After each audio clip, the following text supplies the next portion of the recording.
Selamat datang di channel video saya.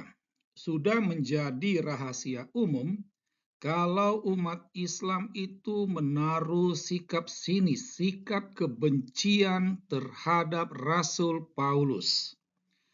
Oleh karena itu, pada kesempatan ini saya mau mengajak Anda untuk mencoba membahas sikap kebencian Islam ini terhadap Rasul Paulus, ya. Apa yang menyebabkan mereka itu membenci Rasul Paulus ini, ya.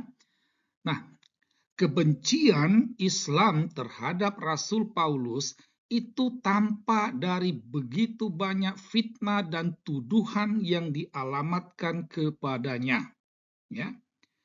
Nah, misalnya beberapa ustadz mualaf itu kerap ya memberi label terhadap Rasul Paulus ini. Misalnya dikatakan bahwa Paulus telah mengubah ajaran Yesus, mengubah Injil Yesus. Itu. Di lain waktu ada juga yang mengatakan bahwa Paulus ini telah mengubah hukum Taurat. Nah, berangkat dari tiga topik ini, sering kali dikatakan bahwa Paulus ini merupakan pendiri agama Kristen, ya, itu. Jadi Pauluslah yang mendirikan agama Kristen, itu. Nah, dan selain itu juga dituduhkan bahwa Paulus ini lebih berkuasa daripada Yesus. Itu. Jadi orang mengatakan, umat Islam ini mengatakan bahwa Paulus ini jauh lebih berkuasa daripada Yesus. Nah, kita bisa bertanya, benarkah tuduhan-tuduhan ini? Ya. Kalau kita melihat secara kritis, ya, pakai nalar akal sehat, ya, dapatlah dipastikan bahwa semua tudingan itu tidak benar karena tidak punya dasar. Itu. Kalau mereka mengatakan bahwa Paulus telah mengubah ajaran Yesus, mengubah Injil, coba buktikan di mana ajaran Yesus yang telah diubah oleh Paulus. Itu. Malah bisa dikatakan kalau kita membaca surat-surat yang ditulis oleh Paulus dan membandingkan dengan Injil, ya, maka bisa dikatakan Paulus mencoba membahasakan ajaran Yesus dengan menggunakan bahasanya sehingga bisa dipahami oleh pendengarnya, para pengikutnya. Itu. Jadi Paulus menyederhanakan, sama sekali tidak membuat ajaran baru. Paulus dia jujur mengatakan, kalau ini ajaran Tuhan, dia mengatakan ini ajaran Tuhan, perintah Tuhan. Tetapi kalau tidak, dia mengatakan ini dari saya. Itu. Dan kalau memang benar Paulus ini telah mengubah ajaran Yesus, tentulah dalam sejarah gereja, ya, 5 abad pertama itu muncul tulisan-tulisan yang mengkritik surat-surat Paulus. Tapi kan faktanya, baik surat Petrus, Yakobus, atau rasul-rasul lain tidak pernah mengkritik ajaran Paulus. Bapak-bapak gereja juga tidak pernah mengkritik ajaran Paulus. Jadi di mana letak bahwa Paulus ini mengubah ajaran Yesus? Paulus tidak berkuasa, dia justru menyembah Yesus. Jadi fitnah dan tuduhan itu sama sekali tidaklah mendasar. Nah, pertanyaannya, kenapa umat Islam itu benci terhadap Paulus?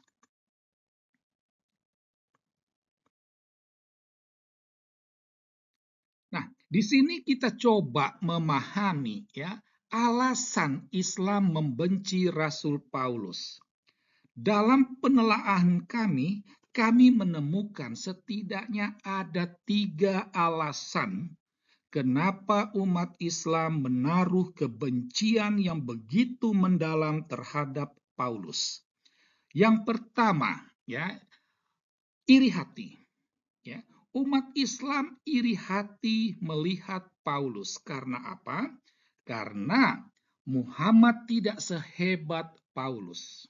Ya, nabinya tidak sehebat Paulus.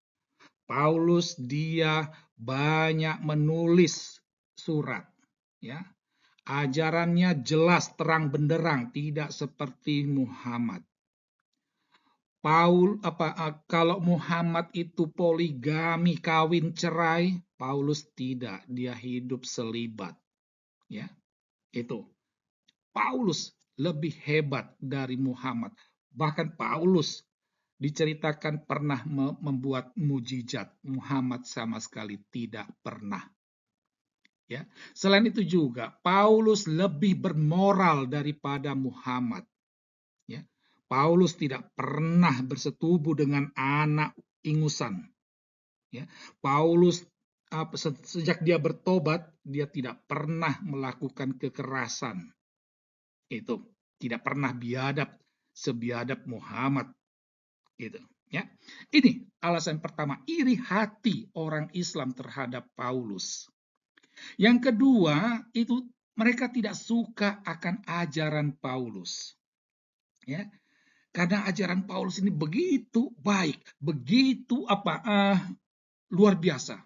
Mereka tidak suka itu. Ya. Nah, perlu disadari, ketidaksukaan terhadap ajaran Paulus ini itu sama halnya dengan tidak suka terhadap ajaran Yesus.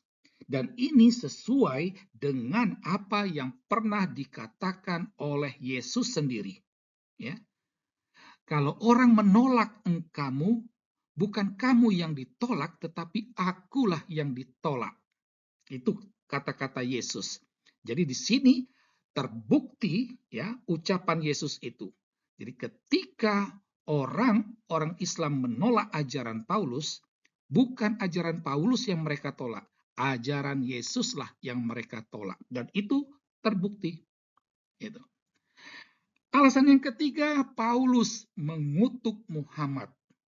Ya, Nabi Islam yang begitu diagung-agungkan, dimuliakan, insan kamil, kok dikutuk pula? Umat Islam marah, ya. Umat Islam marah, maka mereka membenci Paulus. Nah, kita akan lihat topik yang terakhir ini, ya. Mengapa Paulus mengutuk Muhammad?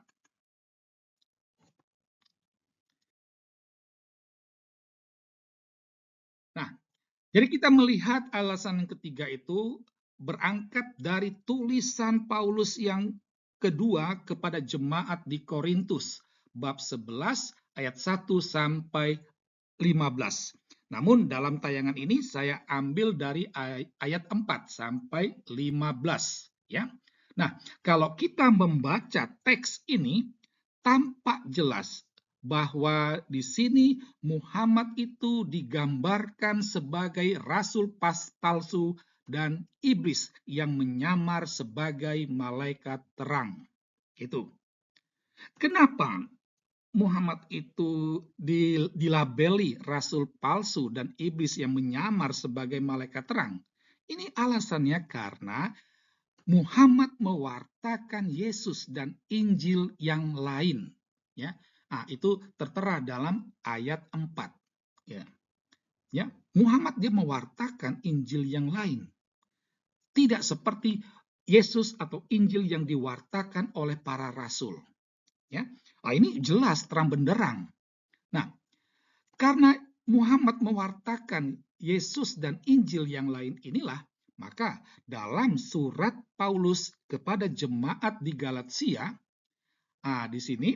di sana dikatakan, ya, karena dia mewartakan ajaran yang lain itu, maka Muhammad ini dikatakan terkutuk. Itu. Nah, inilah mengapa Paulus mengutuk Muhammad. Dan karena sikap Paulus inilah mungkin akhirnya umat Islam membenci Paulus. Demikianlah kajian kami, kenapa Islam membenci Paulus. Sekian dan terima kasih.